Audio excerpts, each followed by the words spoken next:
Hello, hello, hello, and welcome. I'm Sheila Balgobin, known as the Dream Decipherer, and this is Dream Your Life, Live Your Dream Live, where we talk about all things dreams. Now, I'm going to look at dreams from a slightly different perspective today, in light of we've just gone through the new year, and we have New Year's resolutions and affirmations and all kinds of things, but you have to do a bit more than just wish for things. You have to be intentional about it, and using your dreams can be one way of doing that. So we're going to look at lucid dreaming, but with a twist. I'm fond of saying that we are the executive producers of the movie of our lives, and we determine whether it's going to be a comedy, a drama, a love story, a horror story, or what have you. So what do you intend to create in 2024 for yourself? What is the movie of your life going to be? You're starting a brand new movie here, and you have a year to get it produced. What are you planning on producing and displaying in that movie? So lucid dreaming, which is simply dreaming while and being aware of the fact that you're dreaming, so that some part of your mind is still active and aware, and it notices that you're dreaming. And we are going to look at several different ways that you can use lucid dreaming to be able to give fuel to what you would like to create for your life in 2024. So I call this episode Dream Your Ideal Life in 2024. So lucid dreams are a great way, as I was saying, to be able to help you to fulfill an objective and find direction in moving forward in any part of your life. For example, let me tell you how many things were developed and created because of dreams. Google was invented because of a dream. The song Yesterday by the Beatles, written by Paul McCartney, that was the result of a dream. Einstein's famous equation E equals MC squared, the result of a dream. Sewing machines, the novel Frankenstein. So many things that we use commonly today have been the result of people's dreams. Even the courses that I've created have come to me through the medium of dreams, and other things as well, but principally through dreams. So what great business idea could you be missing out on that you're ignoring because you're not listening to your dreams?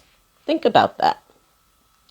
So people are setting their intentions for the new year, and they may create little ditties and mantras and things to be able to help them to harness the energy of the universe, if you will, to be able to manifest what they desire. Oh, goodness. We have a cat, so it's making my nose twitch. But we're going to look at, as I say, several different techniques that will help you to be able to focus your dreams in such a way that you will encourage the people, places, and things that you need to have take in your life to be able to see these things manifest. It's not just about vision boards and mantras and candles and things like that. It's about developing a plan, getting the inspiration, developing a plan, and then acting on the plan. That's the bottom line. It's not going to just drop in your lap. We have to work for it. Most of us. Some of us are lucky and things get handed to us, but then we don't really appreciate it, do we? If we haven't worked for it, if it hasn't been our own sweat that created it, we tend to dismiss it. So the first of the different little techniques that I'm going to suggest today that can help you to focus your dreams and hone in on what it is you would like to see take place in your life is the mild, and that's an acronym, MILD technique. The formal name of it is the mnemonic induction of lucid dreams. That's the mild, MILD. And this particular technique was developed by a Dr. Stephen LaBerge at the Lucidity Institute. Now, this was a technique that was developed to be able to have lucid dreams on demand, so to speak. And essentially, what the mild technique does is to help you to increase your self-awareness so that when you are asleep and you are dreaming, you are able to become aware of that fact and be able to interact with that dream or even change the outcomes and characters and whatnot in the dream. You're able to intervene into the dream and interact with it. So this technique involves incubating a lucid dream with various affirmations and programming that you do during the day, so that there are these triggers that will prompt you into lucid dreaming. So there's 4 components to this, and the first being is dream recall. I mean, if you have a good memory for remembering your dreams, you're already got a good head start. But if not, that's something that you can work on and develop. And once we start to make the effort to remember our dreams, our unconscious mind will actually help us to do that and give us prompts and whatnot to help us to remember our dreams better. So that's the first thing, being able to remember your dream. And there are simple things that you can do to help you to do that. And that's one of the things that I teach people how to work with their dreams and how to recall them better. The second thing is reality checks. And what that means is periodically during the day, you are checking, am I really having this cup of coffee? Am I really answering this phone call and talking to a client? It basically is to remind you during the day of what is real and what is not. I mean, it sounds almost infantile, but it's true. We're not always aware of what we're doing. And so reality checks one way of doing this is to have your watch or clock go off digitally once an hour.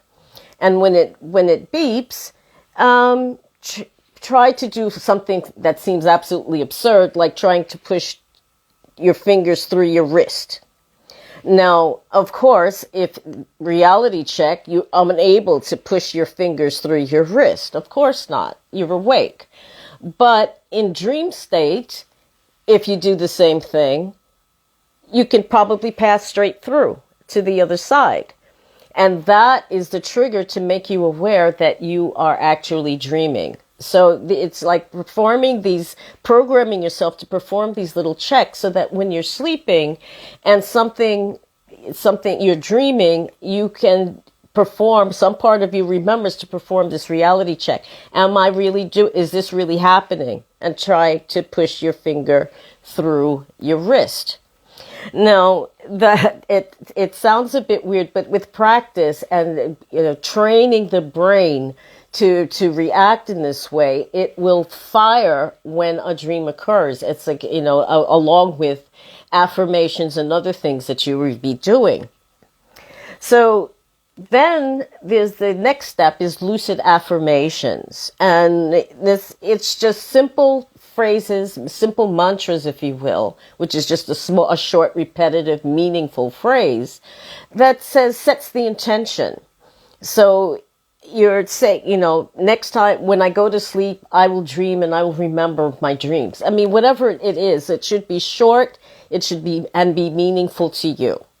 And so again, that's something to be recited just before dropping off to sleep. You're lying in bed, kind of your mind starting to drift off, to repeat these affirmations, because the unconscious mind believes whatever you tell it. So if you're telling it negative things, it takes that on board, and that's what you act out in your life. Whereas if you give it positive affirmations, it take that for gospel and act accordingly. So, using affirmations for all kinds of things is a good idea, especially when we get so much negative programming that we're not even aware of. So affirmations are a great way to counteract that negativity that you may encounter in your life.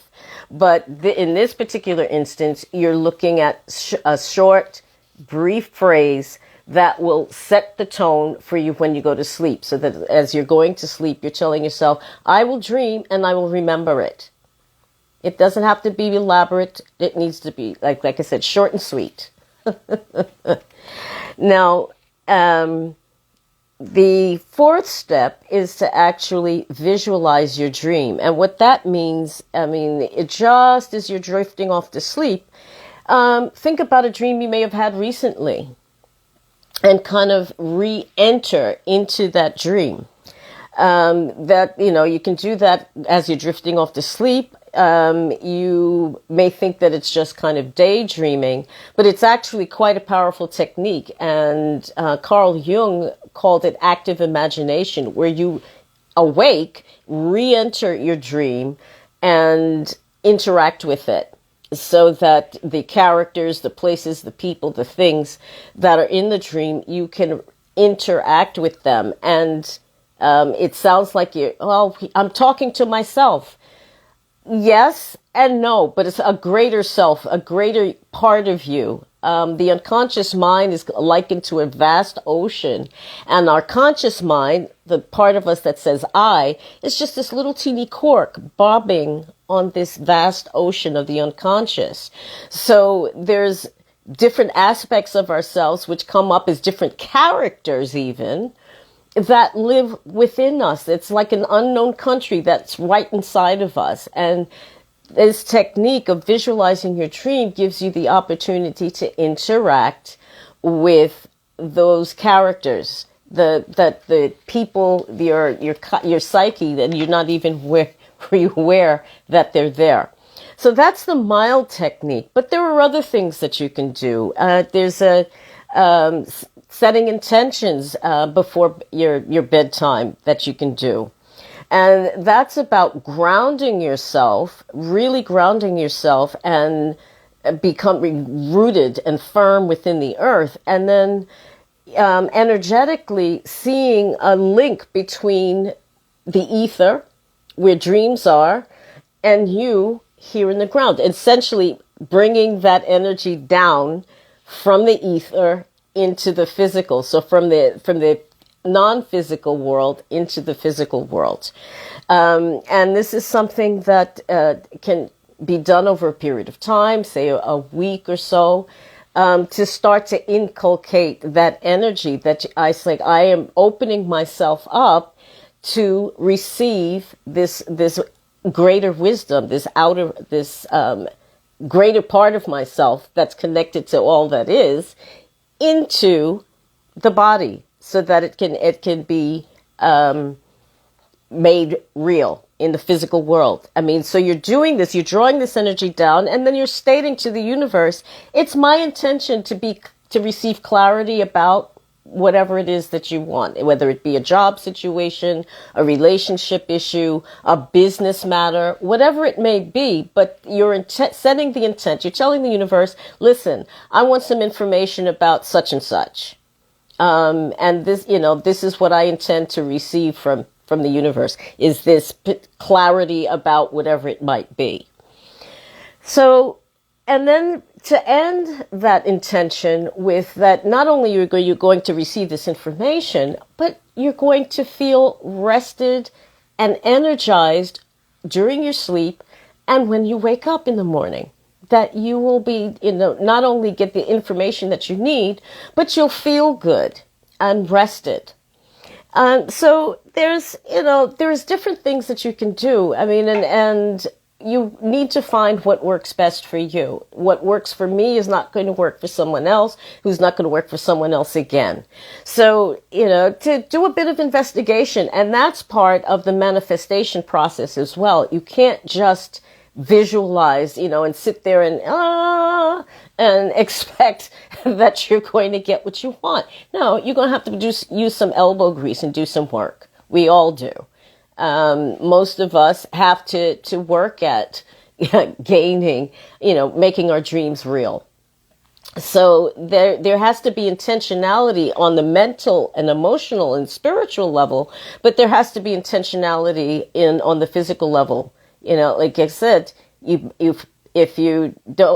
failure to plan is planning to fail. It really is.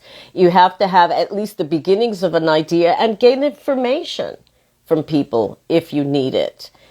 But it starts with you. That inspiration, that spark starts with you. Now, there's there are other little techniques that you can do before going to bed that can help encourage the process of creating your life, whatever it is that you would choose to create, whether it be a relationship, a new job, whatever the case may be. There's certain things that you can do, simple things that can help encourage the dreaming process, the sleep and dream process. And one is feeling comfortable as well as safe in the place that you sleep. Is the room too hot? It's better to wear a pair of socks or put an extra blanket on the bed than to have the room with too hot.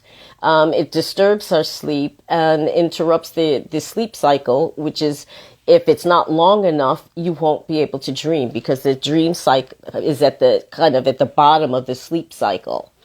So if you're not sleeping long enough, you're not going to be able to get into the dream state. So one thing is to do quiet activities before going to bed. Watching TV, watching a horror movie or binging on movies or whatever the case may be is not the best way to settle your mind, train your brain to start to relax in preparation for sleep. So do quiet activities, things like maybe reading a chapter of a book. It could be a book about how to build a business, who knows? Or it could be a novel, but something that's calming, that doesn't involve a lot of deep physical activity.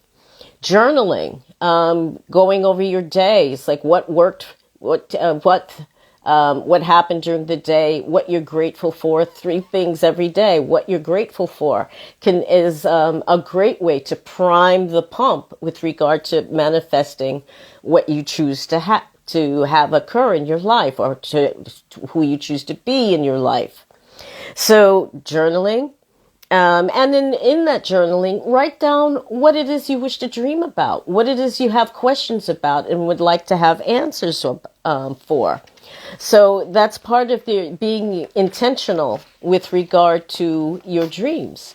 And what you find is, over time, as you reinforce these notions, these ideas, and start to put into place and to act upon what inspiration you get in your dreams, what you will see is, if you're writing things down in your dream diary, you will see the progression that you're making. So it's a good way to check on whether you're how much you're moving towards, or how quickly or how slowly you're moving towards your goals for the new year. So those are just a few suggestions. If you'd like to know more, how you can use your dreams to create your dream life, get in contact. You can book a free initial consultation to get help with a specific dream, or if you're having trouble sleeping, and if you're not sleeping well, you're not dreaming well either, you can use that consultation rather, to be able to get some simple, tailored sleep advice. Thank you so much for watching and listening. Have a great day and rest of the weekend, and I'll see you again soon. Take care. Bye-bye.